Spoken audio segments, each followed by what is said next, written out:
ಮಂಗಳೂರಿನಲ್ಲಿ ಮಾಧ್ಯಮಗಳೊಂದಿಗೆ ಮಾತನಾಡಿದ ಬಿಜೆಪಿ ಮಾಜಿ ರಾಜ್ಯಾಧ್ಯಕ್ಷ, ಮಾಜಿ ಸಂಸದ ನಳಿನ್ ಕುಮಾರ್ ಕಟೀಲ್, ಸಂವಿಧಾನದ ಬಗ್ಗೆ ಮಾತನಾಡುವ ಕಾಂಗ್ರೆಸ್ ದೆಹಲಿ ಮತ್ತು ಕರ್ನಾಟಕದಲ್ಲಿ ಸಂವಿಧಾನದ ಕಗ್ಗೊಲೆ ಮಾಡಿದೆ ಎಂದು ಆರೋಪಿಸಿದರು. ಈ ದೇಶದ ರಾಷ್ಟ್ರಭಕ್ತ ಹೃದಯ ಆಗಿರುವ ಲೋಕಸಭೆಯ ಒಳಗೆ ರಾಹುಲ್ ಗಾಂಧಿ ವರ್ತನೆ ಖಂಡನೀಯ. ಇದು ರಾಹುಲ್ ಗಾಂಧಿ ಸಂವಿಧಾನಕ್ಕೆ ಮಾಡಿರುವ ಅಪಚಾರ. ಬೆಳಗಾವಿ ಅಧಿವೇಶನ ಹೊತ್ತಲ್ಲಿ ನಡೆದ ಘಟನೆ ಸರಿಯಲ್ಲ. ಪರಿಷತ್ ಸದಸ್ಯ ಸಿಟಿ ರವಿ ಮೇಲೆ ಹಲ್ಲೆಯನ್ನ ಖಂಡಿಸುತ್ತೇವೆ ಎಂದರು.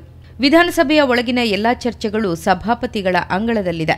ಈ ವಿಚಾರದಲ್ಲಿ ಸಭಾಪತಿ ಕೊಡುವ ರೂಲ್ ಅಂತಿಮವಾಗಿರುತ್ತದೆ. ಹೊರಗಿನ ವ್ಯಕ್ತಿಗಳು ಮತ್ತು ಒಬ್ಬ ಶಾಸಕರಿಗೆ ಹಲ್ಲೆ ನಡೆಸುತ್ತಾರೆ ಎಂದರೆ ಏನರ್ಥ? ಸಿದ್ದರಾಮಯ್ಯ ಸರ್ಕಾರ ಬಂದ ನಂತರ ಗೂಂಡಾ ಪ್ರವೃತ್ತಿ ಹೆಚ್ಚಿದೆ.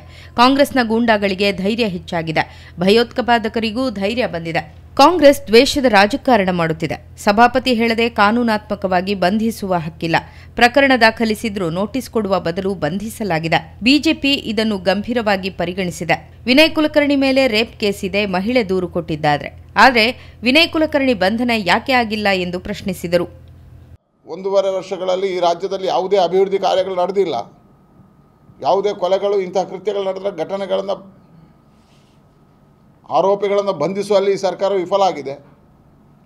ಇದೆಲ್ಲವನ್ನು ಮುಚ್ಚಿ ಹಾಕುವುದಕ್ಕೆ ನಿನ್ನೆ ಸಿಟಿ ರವಿ ಅವರನ್ನು ಬಂಧನ ಮಾಡುವಂಥ ದೊಡ್ಡದಾಗಿರ್ತಕ್ಕಂಥ ಸಾಧನೆ ಮಾಡಿದ್ದೇವೆ ಅನ್ನೋಂಥ ಹೆಮ್ಮೆಯನ್ನು ತೋರಿಸುವುದಕ್ಕೆ ಈ ಕೆಲಸ ಮಾಡಿದೆ ಅಂತ ಅನಿಸ್ತದೆ.